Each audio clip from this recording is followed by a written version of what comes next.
podcast Movendo-se, com Éder Monteiro.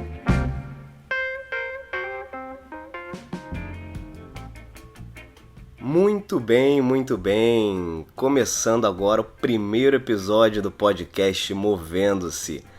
O podcast Movendo-se que tem uma proposta de trazer para o debate, trazer para todos vocês histórias, dicas, discussões, reflexões sobre as nossas carreiras. Algo comum a milhares e milhares de pessoas.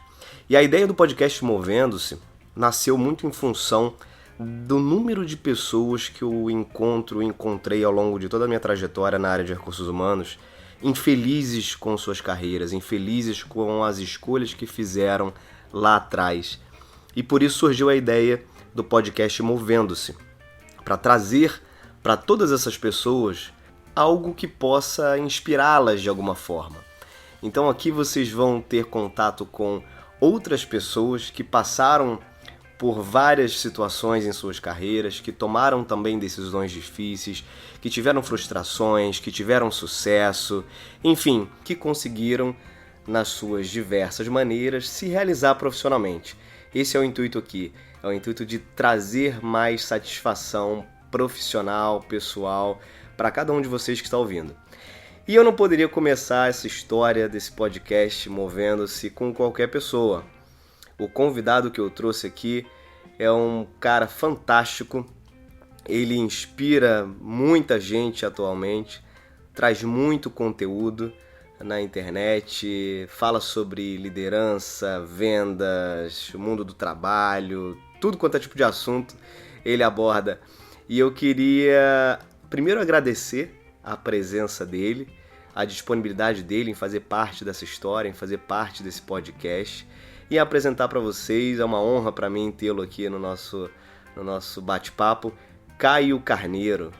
Caião, super obrigado, irmão. Para mim é um prazer ter você aqui, contando um pouco da tua trajetória, da tua experiência e das dicas que você tem passado diariamente para milhares de pessoas. Então, obrigado de verdade, viu, Caio? Pô, primeiro eu quero já deixar registrado aqui meu desejo de uma excepcional jornada para todo mundo que está ouvindo. Me sinto muito honrado pelo convite de estar aqui com você. E obrigado, irmão. Me sinto muito feliz de poder contribuir. Crescer e contribuir. Eu acho que é o grande binômio da felicidade, né?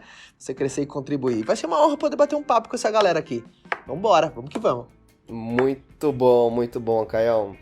Caio, muita gente aí no Brasil já te conhece. Você tem fã pra caramba, eu sou um deles. Mas para quem não te conhece, quem que é o Caio? Fala um pouquinho, cara, sobre você. Conta um pouquinho da tua história pra gente emendar aí nos assuntos relacionados à carreira.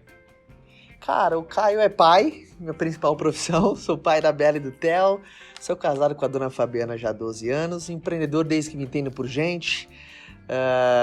E aí, quando a minha carreira teve um grande salto, principalmente depois de 2012, eu comecei com a aparição das redes sociais. Eu comecei a gravar vídeos com o intuito de ajudar pessoas que estavam próximas a mim, porque você ouvindo pelo podcast ou qualquer mídia social, acho que a grande mágica disso é a velocidade de a gente encontrar os nossos semelhantes, né? Pessoas que acreditam na mesma coisa, valorizam as mesmas coisas, estão em busca da mesma coisa. Os vídeos começaram a se espalhar pelo Brasil, foi aí quando eu lancei o meu livro, Seja Foda, que hoje ele tem um carinho muito especial, né, pelo todo o contexto.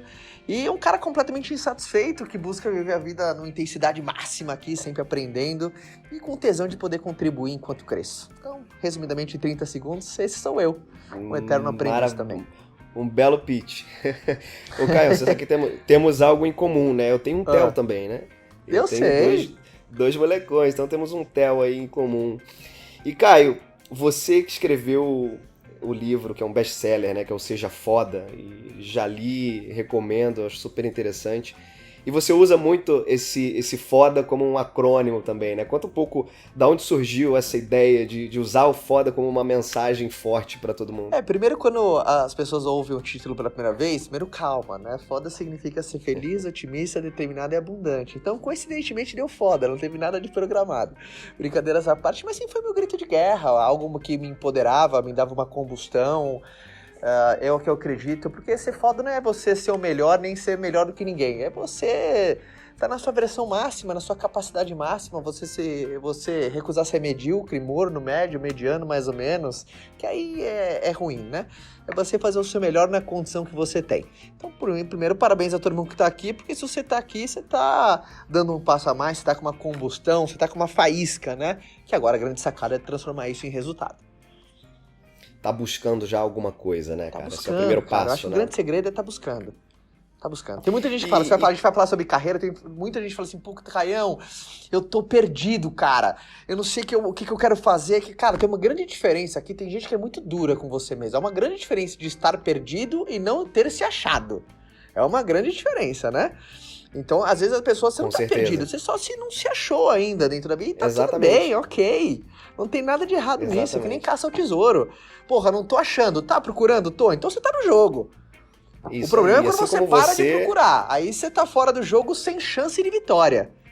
Exato, então... e assim como você, existem milhares de outras pessoas que também, né, essa pessoa que se encontra perdida ou não se achou ainda, tem milhares de pessoas. Então, tem alguém do seu lado que tá passando pela mesma coisa, fica tranquilo que você não tá sozinho, né? Tem gente num desafio muito pior, né? O que é muito engraçado. Tem gente que acha que, assim, uma verdade é que nenhum desafio é único. Quando a pessoa acha que o desafio que ela tá vivendo que é único, primeiro, vai se achar assim lá no inferno, né? Achar que Deus criou um problema exclusivamente pra ela. E outra coisa, como você leva pro lado pessoal. E levar um problema pro lado pessoal é o primeiro passo pra você perder dele, né? Você pensar, pô, justo eu, bem agora, sempre comigo, sempre assim. Exato. Então, se você ainda não se achou profissionalmente, não tem nada de errado ainda. Com certeza. Ô Caio, falando de carreira, conta um pouco assim sobre a tua trajetória, cara. Você começou muito novo, você tá hoje despontando aí como um profissional de referência na sua área. Conta um pouco como é que foi o teu processo de desenvolvimento de carreira. Eu começo a contar desde os 12 anos de idade, porque foi muito decisivo pra mim, né? Eu sempre fui aquele moleque na época de escola, sempre muito vendedor, que vendia coisas e tal. E eu sempre estudei em colégios tradicionais em São Paulo. Então isso me modelou muito uma casca de não ligar pra opinião alheia, porque o vendedor é a profissão mais mistificada do mundo, né? Geralmente quando a mãe vai pedir emprego pro filho, ela pede pra um amigo, você tem algum emprego pro meu filho? Pode ser qualquer coisa, até venda. É muito mistificado, né? Então, Caio, de onde veio esse espírito? Não sei, talvez a convivência pelo meu avô, foi aquele típico cara que veio do interior de São Paulo sem nada e foi o grande patrono da família, depois vou contar minha passagem, trabalhei com ele durante 6 anos. Então esse espírito comercial sempre veio muito dentro da minha veia, essa insatisfação de querer acelerar, meritocrata, né? Eu poder fazer minha velocidade e tudo mais. Aí aos 17 anos, meu avô percebendo isso, dentro de todos os netos, me chama para trabalhar junto com ele. Meu avô tinha uma empresa que a gente fabricava peça para carro, caminhão e trator, uma metalúrgica, vendia para grandes montadoras, Fiat, GM, Volkswagen. E lá eu fiquei durante 6 anos, ajudei a crescer, me despontei pra caramba, vi a referência que meu avô pegou, viu alguém com muita vontade. Eu acho que vontade é o primeiro combustível de alguém que quer se destacar. Se não tem vontade, não tem tesão, não vai rolar. Você não vai chegar num ponto de destaque. Verdade. E aconteceu uma coisa muito interessante. Aos 23 anos de idade, meu avô infarta na minha frente. E eu falo pra todo mundo, né? Tem 2 tipos de pessoas que nos inspiram. Aquelas que são exemplo e aquelas que são aviso. E meu avô foi as 2 pessoas numa só.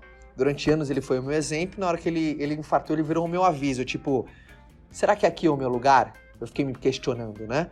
E aí a gente tava falando de encontrar carreira, né? E aí, será que aqui é o meu lugar mesmo? Será que é aqui que eu quero ficar pro resto da minha vida? E eu percebi que eu trabalhava lá na empresa, peguei carinho, aprendi todo o processo, masterizei o processo, só que era mais por convívio com ele. Eu gostava muito, muito legal você estar do lado de pessoas que você admira. É muito legal você trabalhar do lado de pessoas que você admira. Só que quando eu imaginei a possibilidade de meu avô não estar lá, eu falei assim, pô, aqui não tem mais graça. Se o meu avô não estiver aqui, eu percebi que eu tava muito por ele, já um caminho já pavimentado. Por isso que eu falo pra todo mundo, né? O bom é inimigo do ótimo. E parece ser meio clichê, mas eu acho o ponto mais difícil de tomar uma decisão de mudança é quando a situação que você tá é confortável. Porque quando a situação que você tá insustentável, a própria decisão ela te empurra. A própria circunstância ela fala assim, filho, mova-se. Você é forçado a isso, né? Você é forçado a isso. Agora, quando tá bom, por exemplo, eu ganhava muito mais do que meus amigos, eu ganhava muito mais do que o padrão pra minha idade, tempo, curto muito por mérito meu, né? Por mérito, por condição de trabalho, de esforço, me dediquei muito, mas quando você tá numa situação confortável, a mudança requer ousadia, requer clareza, requer propósito, só que também ela pede que você elimine as inconsequências. Você tem que, é jogo de xadrez, você tem que pensar 2 casinhas na frente, 2 tacadas na frente. Principalmente na época eu não tinha filhos, na época eu não era casado, então você pode ousar mais, porque a sua vida, se você errar, só vai machucar você. Claro, claro. Agora, quando você tem casado 2 filhos, hoje, qualquer risco que eu tomo, a avaliação é 3 casinhas na frente, né? 3 casinhas, primeiro chama a Fabiana, a Bela e Tel, né? Que as pessoas que dependem de mim. Exatamente. Mas essa posição do bom, e tem gente que tá ouvindo aqui, se você tem um emprego, tá estável, paga tuas contas, você não passa nenhuma grande necessidade, às vezes não sobe, mas não falta, você tá num campo mais perigoso, que é o do conforto, né? E às vezes o conforto nos aprisiona. O bom é desafiador, o bom ele neutraliza, o bom ele é a posição mais ingrata que tem, porque a decisão de mudar, ela tá com adversários aonde nos extremos ele não existe, né? O conforto. Então o conforto às vezes paralisa, neutraliza, entorpece, adormece, cochila. Então se você tá numa posição... Por isso que falam que, né, o bom inimigo do ótimo. Porque quando eu vi a primeira vez essa expressão, Éder, não fez sentido pra mim. Porra, como assim o bom inimigo do ótimo? O ruim é inimigo do ótimo. Não, às vezes o ruim ele é bom. Porque o ruim ele te força. Amigão, você não vai aguentar ficar aqui, sai fora. E quando tá bom, esse aliado que tem, né? Exato. Que é a mesma coisa. Uma vez eu vi uma história que era assim: tinha um cachorro que ele tava num posto de gasolina agonizando de dor.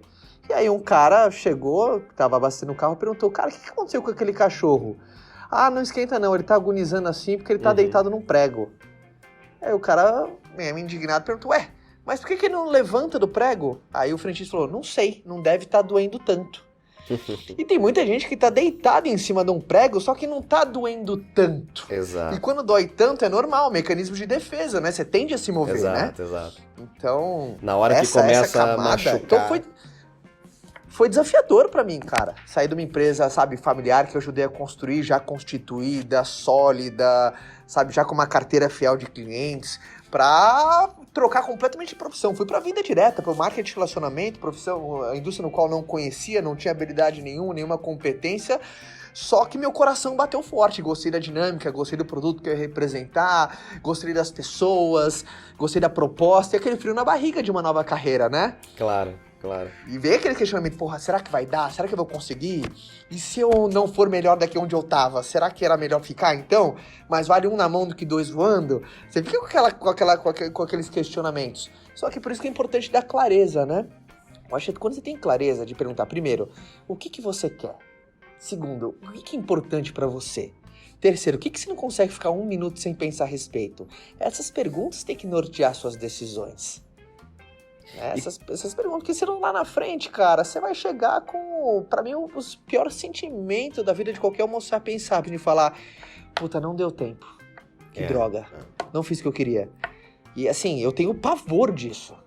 Se você cai, o que você tem pavor? Chegar lá na frente e falar assim: cacete, eu não fiz aquilo? E agora não deu mais tempo? Você sabe que existem, né? Você já deve ter visto relatos aí, se eu não me engano tem até livro sobre isso, de enfermeiras, né? Que começaram a relatar e a construir, né, uma série de artigos com tudo aquilo que elas ouviam no leito de morte. E um dos principais aspectos, né, era esse arrependimento pelo que eu não fiz, o tempo que eu perdi, as coisas que eu deixei porque não tive coragem, de repente, de assumir ou de ir em frente, né? E só que já é tarde, né, cara? Você já tá no leito de morte, aí não adianta mais, né? E sabe uma coisa que me ajudou muito, principalmente na transição de carreira? Porque todo mundo fala assim: poxa, Gabriel, mas dá uma dica prática, né? De como que eu posso me mover, como uma estratégia. Tudo que você faz, é estatístico isso, tudo que você faz das 9 da manhã às 5 da tarde é para pagar a conta. Ninguém enriquece trabalhando das 9 às 5. O que determina a tua criação de riqueza é o que você faz posterior a esse horário. né? Eu comecei a fazer minha Uhum. transição de carreira posteriormente, fiquei muito mais cansado no primeiro ano, sabe? Porque, pô, eu entrava na firma às 6h30 da manhã, saía às 5, 6h30 da tarde, e depois, puta, eu comecei a abrir mão de horário livre, geralmente aquele horário mais noturno, final de semana. Comecei a colocar o pé na minha carreira que eu queria transicionar. E aí o call foi muito mais simples, né? Porque é muito mais fácil você decidir trocar de carro com um já em movimento, né? Do que você dar um all-in num carro que tá parado, guardado, você nem sabe se tá andando ainda. Então essa transição foi muito esperta. Então uma dica que eu dou pra você é como é que você tá usando o teu horário outside, né? Que a gente chama, né? O teu horário fora do padrão. Perfeito. A maioria das pessoas não utilizam os horários fora do padrão. Então, o que você faz fora do padrão é a construção de riqueza e transição de carreira, se for o teu desejo, né? Tem muitas pessoas que constroem uma segunda carreira e levam as duas em paralelo, se tem tesão e ama, Perfeito. ótimo. Mas eu construí muito no outside. Depois de um ano nessa transição de carreira, sabe? Tanto o meu ganho já tinha saído da escala do zero, já começava a fazer com muito mais harmonia, porque é aquela coisa, as pessoas desesperadas fazem coisas desesperadas, né? Então eu consegui ter com muito mais harmonia, porque eu não gosto de ser leviano, de ser inconsequente. Então, vamos, entendeu? Você tem que se planejar, se preparar, senão a sua margem para tomar porrada da vida vai ser muito grande, porque o mundo não é justo. Essa é a grande verdade. E, Caio, você tocou num ponto aí interessante, que é os horários alternativos, enfim, toda a energia que você precisou também imprimir para conseguir dar o salto, né? E tem gente que, infelizmente, acha que esse esforço adicional ele não precisa, né? Eu vou continuar aqui no meu voo cruzeiro, que uma hora esse negócio vai. E, cara, não vai, Sabe né? um Assim, não ditado- tem mágica, um né? ditado que eu queria conhecer. Tem ditados que falam que o autor é anônimo. Eu acho que é porque o cara não quer saber que foi ele que disse pra não ter porrada. Mas tem um ditado que é assim, devagar e sempre. A pergunta é, quem disse isso? Por favor, vamos achar esse delinquente, né? Porque pode ter coisas que podem funcionar, mas, por exemplo, empreender, esse ditado não funciona. Aviação, meu pai é piloto de asa rotativa, piloto de helicóptero. Na aviação não existe o devagar e sempre, um avião não degola no devagar e sempre. Se ele ficar 15 anos devagar e sempre, beleza, vai ser devagar para sempre na terra. O avião é potência máxima, decolou lá em cima, estabilizou voo de cruzeiro. Aí mantém, você não pode ir na velocidade máxima, senão você estoura a tua turbina. E aí quer mais uma rajada de altura, turbina, enche a mão, vai lá, voo de cruzeiro. Então é importante, né? Tem gente que não entende o voo de cruzeiro e superaquece, e aí você estressa você estressa a tua família, você estressa pessoas ao seu lado, algo que tá dando prazer e você começa a ter asco, né? Você começa a tua carreira que tava te dando, você começa... Por quê? Você tá superaquecendo demais, então é importante você saber a sua velocidade de cruzeiro. Mas o devagar e sempre não funciona. Pra algumas coisas, sei lá, deve funcionar. Pra empreender não funciona. Porque aí vem o ditado mágico, né? Sucesso ama velocidade. Então você precisa dar o gás. Ele vai, é que nem um nenê, um recém-nascido. Você precisa de atenção total. Então isso é uma coisa que eu vejo muitas pessoas se escondendo dentro de devagar e sempre. E na verdade é só pra confortar teu coração, porque lógica não existe. Não existe. E, Caio, a gente estava batendo um papo, né, sobre a ideia, de onde surgiu a ideia de começar esse podcast, o Movendo-se.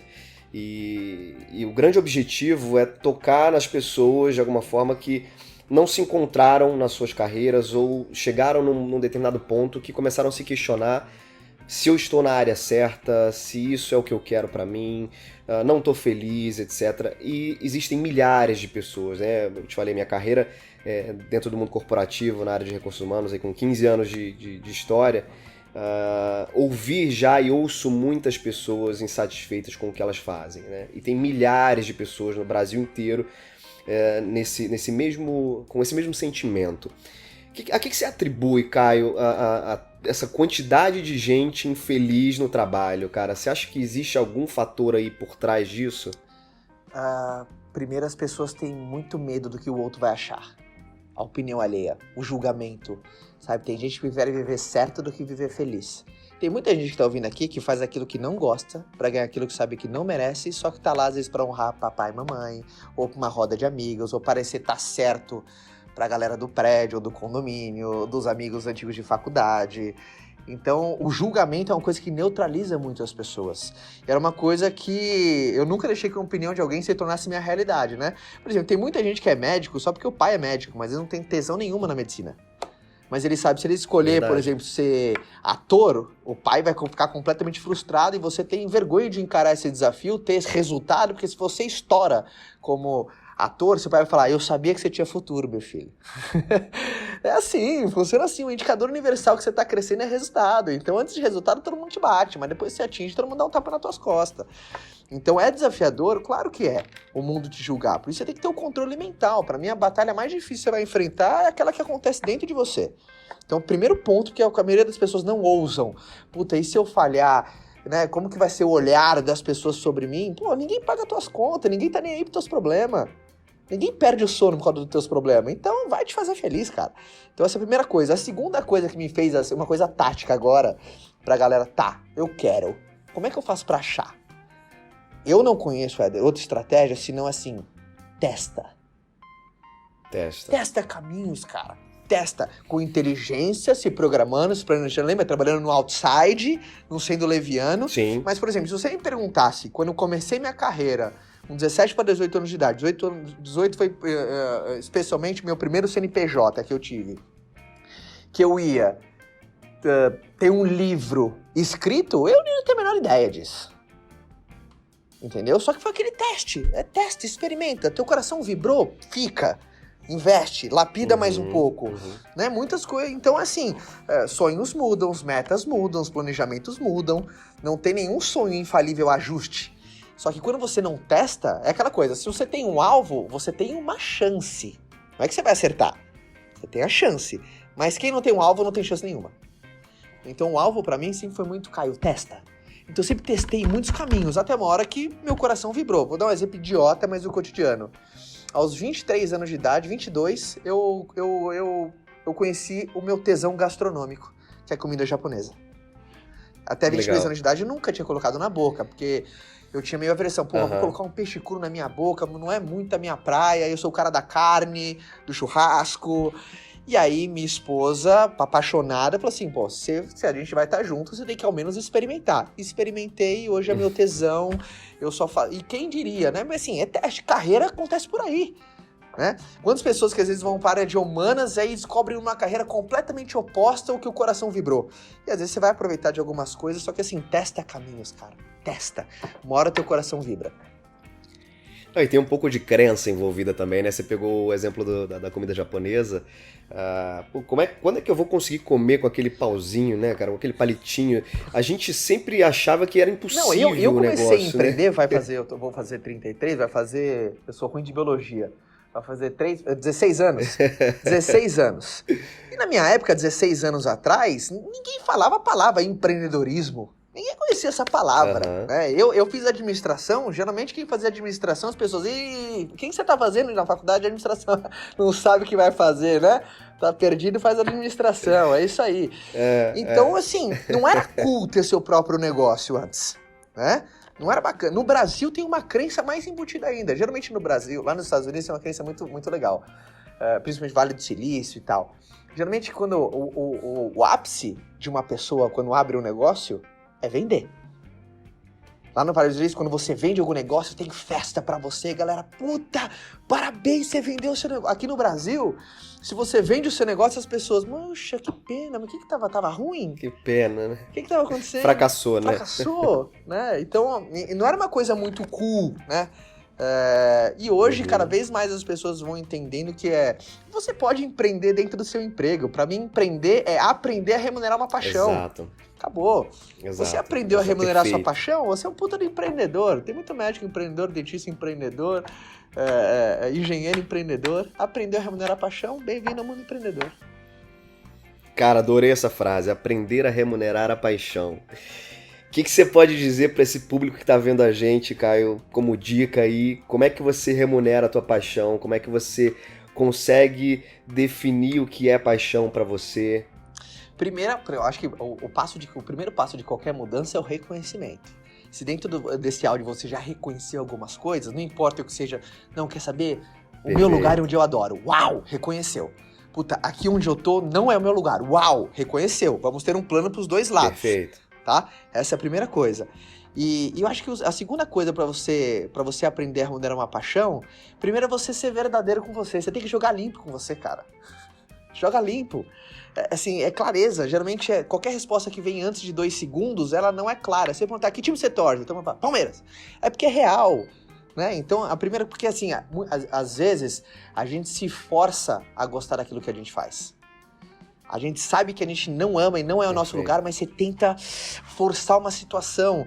E, às vezes, vai dar muito mais trabalho você forçar do que você encontrar um caminho muito mais natural que tá atrelado com coisas que são importantes pra você. Então, você não pode ter medo da mudança. Pra mim, a única coisa permanente é a mudança, tá? A mudança é a única coisa que vem pra ficar, o resto, não sei. Então, você tem que estar suscetível à mudança, você tem que, sabe, aprender a se adaptar, e você tem que saber qual é aquilo que você... Sabe, pra mim, 2 perguntas que vão nortear a galera. Cara, se felicidade fosse a moeda nacional, que trabalho eu te faria rico pra cacete? Perfeito. Né? E a segunda coisa, se você ganhasse hoje na Mega Sena, você continuaria fazendo o que você faz? Ah, cara, se eu ganhar na Mega Sena, eu sumo. Não tem nada de errado, mas o único propósito pra fazer o que você faz era grana. Era grana. Não tem nada de errado se foi esse o objetivo. E você tava com um plano pra preencher o teu propósito. Agora, quem tem só esse plano, não tem plano de preencher esse teu propósito, você vai acabar com a vida meio vazia. Então, essas 2 perguntas vão te remunerar, vão te dar um norte pra saber esquerda, direita, frente ou trás. Então, isso sempre me norteou muito, sabe?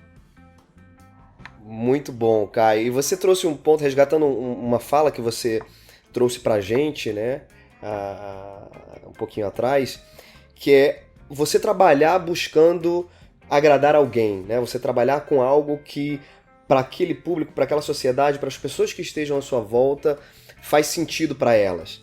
Mas não necessariamente faz sentido para você, né? Eu acho que esse ponto que você tocou é muito legal, porque as pessoas elas abdicam do seu propósito para agradar outras pessoas, né? Ou porque isso aqui é legal, acho que vai me dar um status, eu vou ficar bem na fita com minha galera da faculdade, os caras já vão ver, pô, o Éder tá lá, caramba, alcançou o sucesso, mas, cara, o sucesso dentro de você, ele não existe, né? Ele tá ali como uma armadura, né? Uma máscara para quem tá de fora ver. E acho que é super legal isso que você traz, né? Quando você começa a identificar o teu propósito, não é grana, né, cara? A grana, ela é consequência. Eu tenho visto hoje, você provavelmente também, a quantidade de pessoas com muito dinheiro e em depressão, cara, é um negócio de louco, assim. Mas por que estão com depressão? Porque elas estão fazendo alguma coisa que não é aquilo, né? Não é a essência delas, não toca, elas não veem nenhum valor pessoal naquilo ali, mas estão cheias da grana. Então é um paradoxo, né, cara? Depressão é a doença do século, né? Tem um estudo que diz que até 2025 ela vai invalidar mais pessoas do que qualquer outra doença. E, na verdade, todo mundo é meio mistificado a depressão, né? Tem gente que fala assim, porra, como é que o cara com tanto dinheiro ele tem depressão? Ele não sabe o que é eu.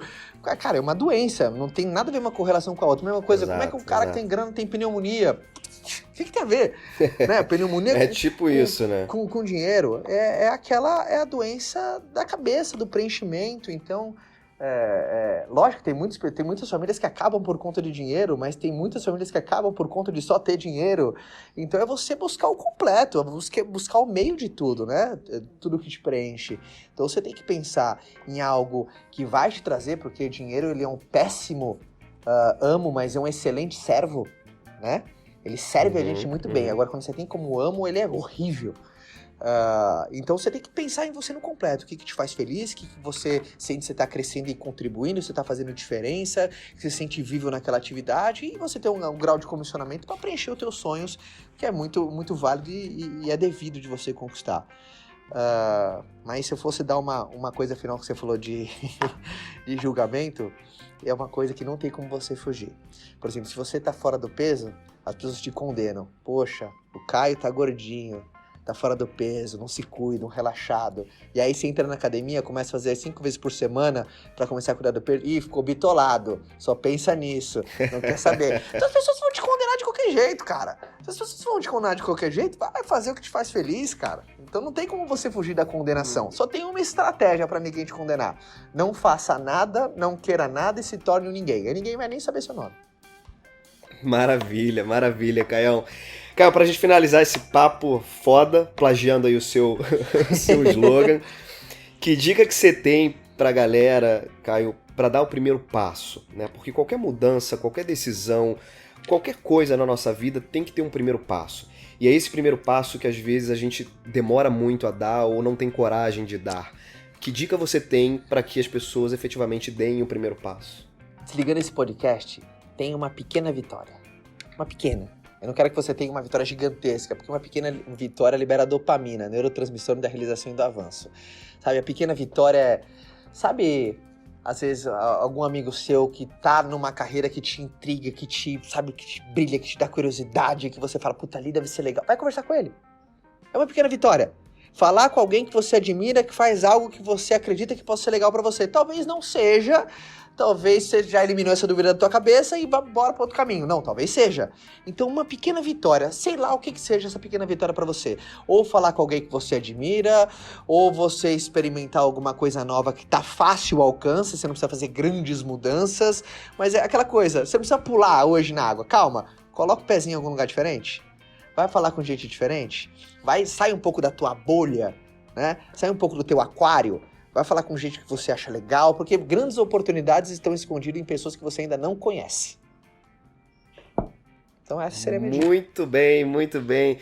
Caio, super obrigado, cara. Que papo bacana. Acho que a gente começou o podcast movendo-se com o pé direito. E eu desejo sucesso Queria à te sua agradecer. trajetória aqui, que vai ter um melhor que o outro. Com certeza. Queria te agradecer demais. Com certeza o pessoal aí que tá ouvindo conseguiu captar muita coisa, conseguiu parar para refletir, vai digerir ainda algumas coisas que ouviram nesse bate-papo. E espero que a gente se encontre num próximo bate-papo aí no futuro de novo. Conta sempre comigo e, de antemão, desejo a todos uma excelente jornada. Então é isso, pessoal. Esse foi o primeiro episódio do podcast Movendo-se.